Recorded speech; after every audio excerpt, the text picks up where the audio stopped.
Merci Madame la Présidente. Tout d'abord, je tiens à remercier le professeur Aziz Bousfiha pour cette invitation. Et je tiens également à remercier toutes les personnes qui ont participé de près ou de loin à la réussite de cet événement. En fait, je m'excuse, j'aurais voulu présenter cette communication en arabe, mais ça sera probablement pour la prochaine fois. Donc voilà. Donc, merci. Au fait, les bases immunogénétiques, on va pas parler de tous les déficits en 20 minutes, c'est pas possible. Donc, on va se contenter de parler des principaux de l'immunogénétique, des principaux déficits de complément. Bien. Le complément, bon, au risque de redire ce qui a été dit par mes prédécesseurs orateurs, Dr Ilejdan. Donc, en fait, le complément, c'est une cascade d'activation de protéines plasmatiques suite à une série de réactions enzymatiques. Elle est activée en fait par 5 voies. Quoique les plus connues, elles restent, c'est la voie des lectines et la voie classique et la voie alterne. Il existe encore 2 autres voies, c'est la voie de la properdine et la voie des protéases, qui sont capables d'aller directement activer le C3 et le C5. Toutes ces voies, en fait, elles convergent vers l'activation et la formation plutôt de la C3 convertase et qui va aboutir au clivage du C3. Et à partir de là, toutes ces voies elles vont se converger vers la voie commune qu'on appelle la formation du complexe d'attaque membranaire. Et la fonction du complément, c'est justement d'éliminer l'agent pathogène par un choc osmotique, participe dans la réponse inflammatoire, etc. Donc il a plusieurs fonctions en fait. Bien, si on prend l'exemple de la voie classique sur le plan clinique, là, on peut, une éventuelle anomalie moléculaire, elle est susceptible de donner un tableau clinique qui est prédominé essentiellement par des infections. Quoique, en fonction du tableau clinique ou bien du germe isolé, on peut s'orienter quand même vers l'anomalie moléculaire. Quand vous voyez dans la voie classique, si l'atteinte moléculaire elle touche les premières voies du complément, là, on aura beaucoup plus des infections à germes encapsulées de type pneumocoque et Haemophilus influenza. Par contre, si l'anomalie moléculaire elle tend vers la voie terminale, et là on assiste à un spectre plus étroit et beaucoup plus des infections à Neisseria. En plus des infections, des manifestations infectieuses, on peut voir également des manifestations auto-immunes de type lupus ou bien lupus-like, des glomérulonéphrites, des vascularites, etc. Donc un tableau clinique assez varié. Bien, voici jusqu'au 2014. Les différents cas, le nombre de cas répertoriés dans le monde, si on prend l'exemple du déficit en CNQ, voilà, un peu plus de 40 cas ont été répertoriés jusqu'à présent et qui prédisposent à un lupus-like ou à des infections. Quoique, si on prend le C4 par exemple, il existe 2 types. Au fait, 2 types de déficit. Il y a le déficit complet qui est assez rare et voire même, on peut dire, exceptionnel. Moins de 30 cas ont été diagnostiqués jusqu'à présent. Par contre, le déficit hétérozygote, il est très fréquent, surtout dans la population caucasienne. Et si pour le C9, par exemple, si en fonction de la géographie, on trouve qu'il est très fréquent au Japon, qui représente une prévalence de 1 sur 1000 habitants, c'est pratiquement la même prévalence que le déficit sélectif en EGA. Par contre, en dehors du Japon, il est pratiquement exceptionnel ou rare. Les déficits les plus fréquents dans le complément, c'est beaucoup plus le facteur H et le MBL qui représentent à peu près 5% dans la population caucasienne. Par contre, pour les autres fractions, quelques dizaines de cas ont été répertoriés jusqu'à présent. Bien, on va entamer les déficits qui touchent la voie classique, la génétique du déficit en C1Q. Là, comme vous voyez, le déficit, le C1Q, il est constitué il a une forme d'un bouquet de fleurs. Il est constitué, il est codé par 3 gènes en fait. Le gène C1QA, le C1QB, le C1QC, et qui codent chacun pour une chaîne. Et ces 3 chaînes ils vont s'associer par la partie N-terminale pour former un domaine collagène-like. Et au niveau de la partie C-terminale, pour former une tête globulaire. Donc chaque gène, le A, le B et le C, ils codent pour 6 chaînes. 6 chaînes pour chacun. Donc on aura au total 18 chaînes. Et si l'association de 3 chaînes, on aura 6 têtes globulaires et 6 tiges de collagène-like.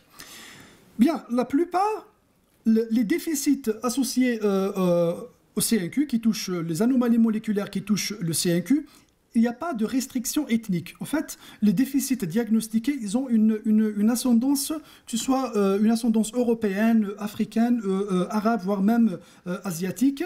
Ces déficits, généralement, ils sont dus à des mutations, voilà, par introduction d'un codon stop et qui conduit à l'absence totale de la protéine dans le sang. Par contre, il existe des déficits qui peuvent donner un C1Q de petite taille qui est dysfonctionnel. Il n'arrive pas à se fixer au niveau des parties constantes de l'IgM ou bien de l'IgG. Ce sont généralement des mutations faux sens qui donnent ce type de déficit.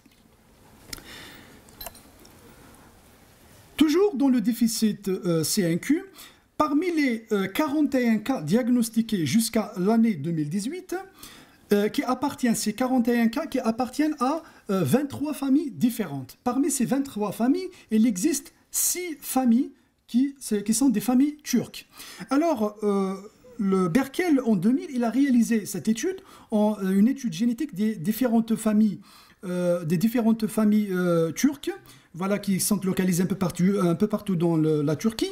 Il a retrouvé cette mutation. C'est une mutation par substitution d'une base purique, voilà, au niveau de l'exon 2, voilà, en position 186, et qui introduit un codon stop et conduit à l'absence totale de la molécule C1Q. Un autre déficit, c'est le déficit en C1R et C1S. Comme vous le voyez, au niveau de...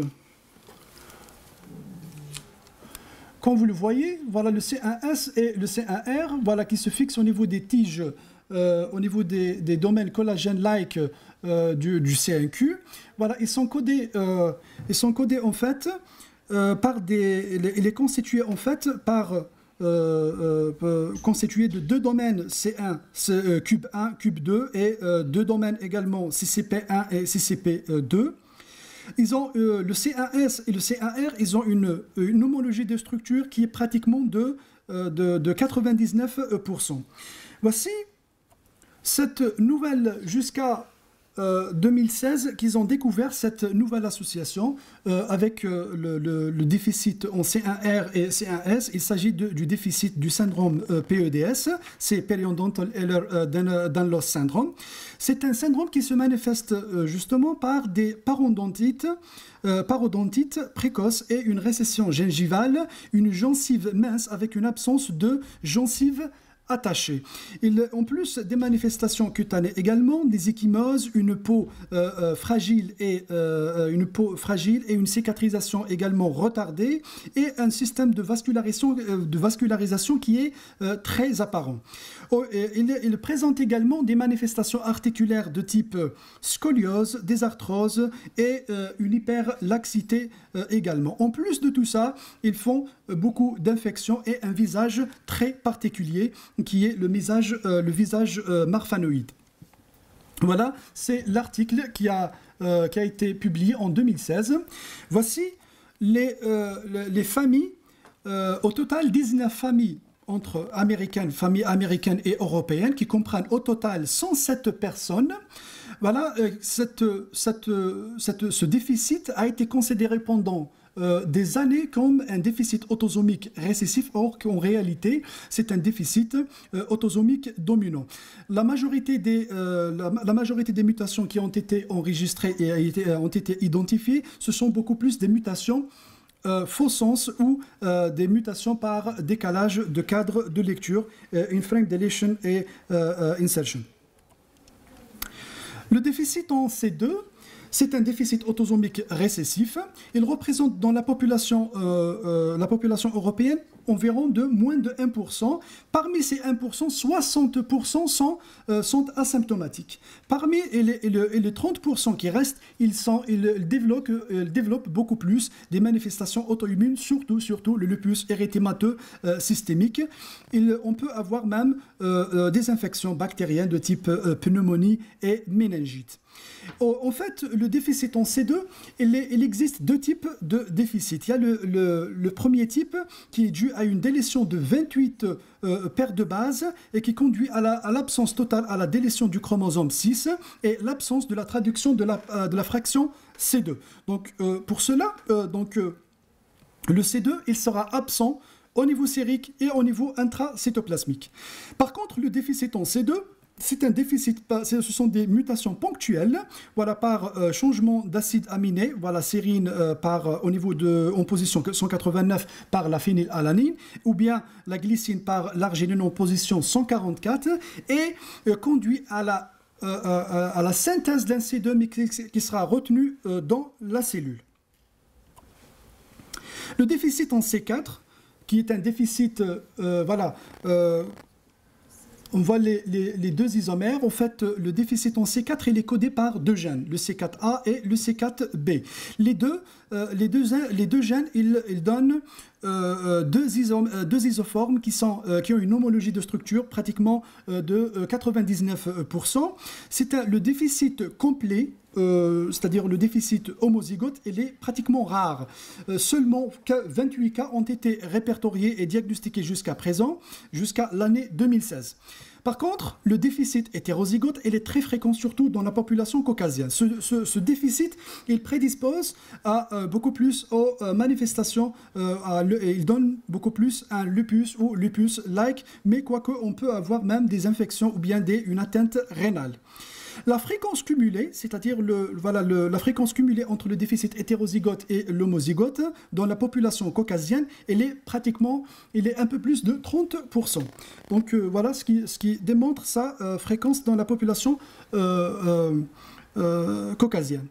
Ce qu'on voit là, ce sont les gènes de HLA. Voilà les gènes de HLA de classe 1, les gènes de HLA de classe 2, et au milieu, on voit les gènes de HLA de classe 3. Ces gènes de HLA de classe 3, justement, ils codent pour les fractions du complément. Voilà, vous voyez le C2, le facteur B et le C4. En fait, les haplotypes qui sont fréquents, voilà, c'est l'haplotype, c'est le déficit en C4A dans la population caucasienne qui est dû à une délétion importante.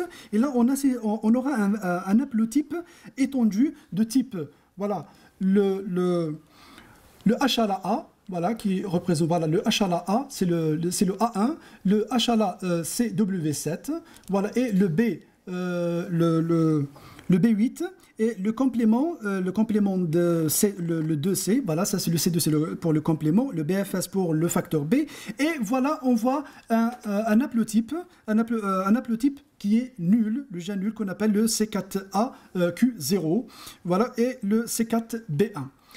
Il existe également d'autres mutations comme l'haplotype HLA B60 et le DR6, voilà, qui est dû à une insertion, de deux paires de bases dans l'exon 29.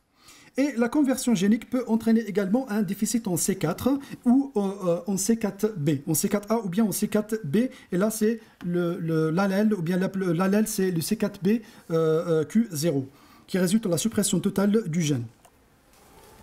Le déficit en C3, voilà le déficit en C3, ce sont les différents domaines du C3. Il est constitué en fait de deux chaînes, la chaîne alpha et la chaîne bêta. Les différentes mutations, les différentes mutations qui prédisposent à des infections graves, elles sont beaucoup plus dans la partie supérieure, et les infections qui donnent des manifestations auto-immunes, voilà, elles sont en bas, et ces mutations, elles donnent beaucoup plus, elles donnent les deux, les manifestations infectieuses et auto-immunes, surtout beaucoup plus plus lupus-like.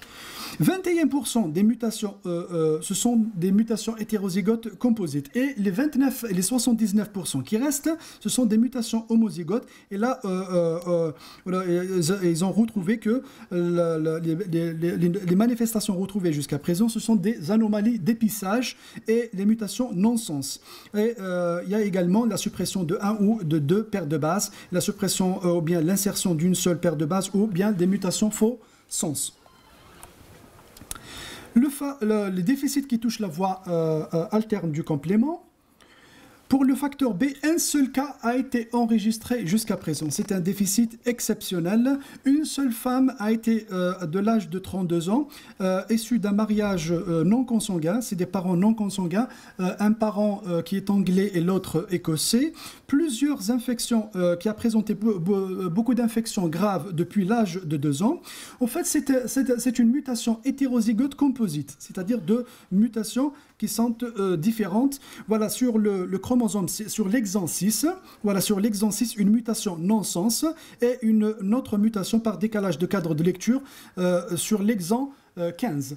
Voilà par contre, chez les parents, elle est à l'état hétérozygote. Voilà le papa et la maman.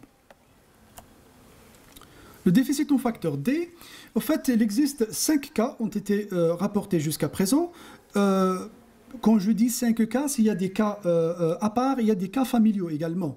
Donc au total, 11 patients ont été enregistrés, ont été diagnostiqués jusqu'à présent. Parmi ces 11%, 8, soit 72%, avaient des infections graves et des infections beaucoup plus à germes encapsulés. Voici la mutation, le cas familial. Le cas familial qui a été diagnostiqué dans l'année 2000 par Douve. La mutation qui a été retrouvée, c'est une mutation homozygote ou hétérozygote pour la mutation. Voilà, pour la mutation par changement de paire de base en position 125 et qui conduit à un codon stop. Le déficit en properdine, en fait, c'est un déficit lié à X, voilà, la transmission X récessive, voilà, qui est dû à qui prédispose à des infections beaucoup plus à méningocoque et on peut avoir même des otites et des pneumonies. Jusqu'à présent, 25 familles voilà, sont porteuses de déficit en properdine. En fait, pour le déficit en properdine, il existe 3 types de déficit. Le premier type, il s'agit d'un déficit homozygote d'un déficit complet, c'est absence totale de la protéine de la properdine dans la circulation. Par contre, le type 2, c'est un déficit partiel, on détecte des taux faibles en properdine.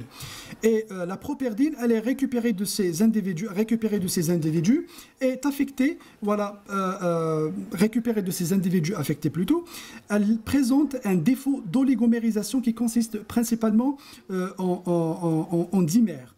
Et le dernier type, c'est le type 3, c'est le taux de la properdine, il est présent, mais par contre, il est non fonctionnel.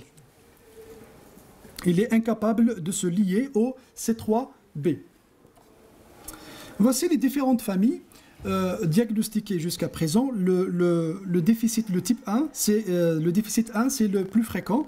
Le déficit de type 2, 2 cas de 2 familles a été retrouvé chez 2 familles et le type 3 seulement chez une seule famille. La majorité des mutations retrouvées sont beaucoup plus des mutations par introduction d'un codon stop et qui conduit à l'absence totale de la molécule, ou bien il a également 2 mutations, c'est les mutations frameshift. Par contre, les autres sont dus à des changements d'acides aminés, d'acides aminés. Toujours, là, c'est la voie des lectines. Le déficit en MBL. Le déficit en MBL, on parle de déficit en MBL seulement en cas devant un taux d'MBL qui est inférieur à 100 nanogrammes, alors que les valeurs normales elles sont de 1000 à 2000 nanogrammes par ml. Le déficit, c'est le déficit le plus fréquent parmi les déficits en complément et qui reste asymptomatique. Par contre, les patients qui sont symptomatiques, ils présentent des infections graves de type infection pulmonaire récurrente, des abcès et des septicémies, voire même des méningites. Il existe des groupes de génotypes dans ce déficit en MBL. Il y a le génotype MBL2 00, voilà, 00, et il y a le XA0 qui sont considérés associés comme associés au déficit en MBL. Il y a aussi un autre génotype, c'est le 00 LXA0. Voilà, qui donne un taux un MBL qui est très basse, inférieur à 200 nanogrammes par ml. Les sujets qui sont, le déficit en fait en MBL, le génotype plutôt en MBL, le génotype AA, ils auront un taux de l'MBL qui est très élevé, mais les hétérozygotes YA0 ont des valeurs allant d'indétectables, voire même à supérieures. Le déficit qui touche la voie commune, le C5 jusqu'à C9, sont tous transmis sur un mode autosomique récessif. Voilà pour le C5. La même mutation qui a été retrouvée jusqu'à présent, c'est la mutation non-sens et qui prédispose beaucoup plus à des infections à Neisseria, quoique on peut avoir même des manifestations auto-immunes. Alors c'est un déficit qui est très fréquent au Japon. Il est fréquent au Japon, c'est 1 sur 10 000 personnes au Japon. Par contre, ailleurs, la prévalence elle est inconnue jusqu'à présent. Et pour le C6, le C6 c'est une mutation d'une seule paire de bases, en position 879 et qui est très fréquent surtout en Afrique du Sud. Ça a été rapporté en Afrique du Sud, qui présente un déficit complet en C6. Il y a également le déficit en C7. Plusieurs mutations ont été retrouvées. C'est le codon stop, qui introduisent un codon stop, par changement de paire de base en position 464. Et il y a également des délétions de 11 paires de base au niveau de l'exon 6, ou bien de 2 paires de base au niveau de chromosome 14. Il y a une mutation faux sens dans l'exon 11. Il y a également le C8. 86% des déficits en C8, ils ont un allèle nul, c'est-à-dire absence complètement du gène par la transition d'une paire de base, C par le T, dans l'exon 9. Par contre, le déficit en C9, qui est dû à une mutation non-sens dans l'exon 4, il présente des infections moins graves en raison que la formation du complexe du C5 jusqu'à C8, elle est capable quand même d'induire une certaine lyse, même en l'absence du C9. C'est un déficit qui est fréquent au Japon et la Corée. Par contre, ailleurs, il est beaucoup moins fréquent. Pour le syndrome hémolytique et urémique, plusieurs mutations ont été rapportées qui touchent soit le facteur H, le CD46, le facteur I, ou bien le C3, le facteur B et la C4BP. Mais par contre, les mutations, les déficits les plus fréquents sont beaucoup plus le CD46 et le facteur H et le facteur I, qui ont été rapportés jusqu'à présent. Voilà les différentes mutations. La majorité des mutations qui touchent le facteur H sont beaucoup plus, elles touchent le domaine 19 et le domaine 20. Comme vous voyez, les mutations qui ont été retrouvées jusqu'à présent. Le facteur H, en plus du CHU atypique, il prédispose également à des infections à méningocoque. Si les différentes mutations, de nombreuses mutations ont été enregistrées jusqu'à présent, on ne peut pas les citer toutes. Pour le CD46, les mutations qui ont été mentionnées en noir, elles donnent un CHU atypique. Par contre, les mutations qui sont en rouge, elles donnent du CHU atypique et d'autres maladies, beaucoup plus des infections. Par contre, les mutations en vert sont elles ne donnent pas de CHU atypique. Par contre, elles donnent beaucoup plus des infections, beaucoup plus d'infections. 2 ou 3 minutes. Je termine dans 2 petites minutes maximum. Alors, le déficit des protéines de régulation, c'est l'angio-œdème. Voilà, c'est beaucoup plus les mutations. Elles touchent la serpine. La serpine G1, voilà, ces gènes qui causent un déficit au niveau de C1 inhibiteur. Voilà, il existe en fait 2 types de C1 inhibiteurs, voilà, en fonction de l'anomalie moléculaire. Et sa prévalence, elle varie de 1 sur 50 000 pour le type 1 et 1 sur 250 000 pour le type 2. Voilà, les mutations, il existe en fait, comme je viens de le dire, 2 types de mutations pour l'angio-œdème. Voilà, c'est serpine G1 qui implique des mutations non-sens, voilà, des mutations faux-sens, non-sens et des mutations et des délétions ou par des insertions de paires de base. Et là, on assiste à une absence totale du C1 inhibiteur. Par contre, le C2, voilà, le C2, ce sont des mutations faux-sens qui entraîne la sécrétion d'une protéine qui ne peut pas former un complexe, voilà, de complexes inhibiteurs avec des protéases cibles. Et je vous remercie pour votre attention.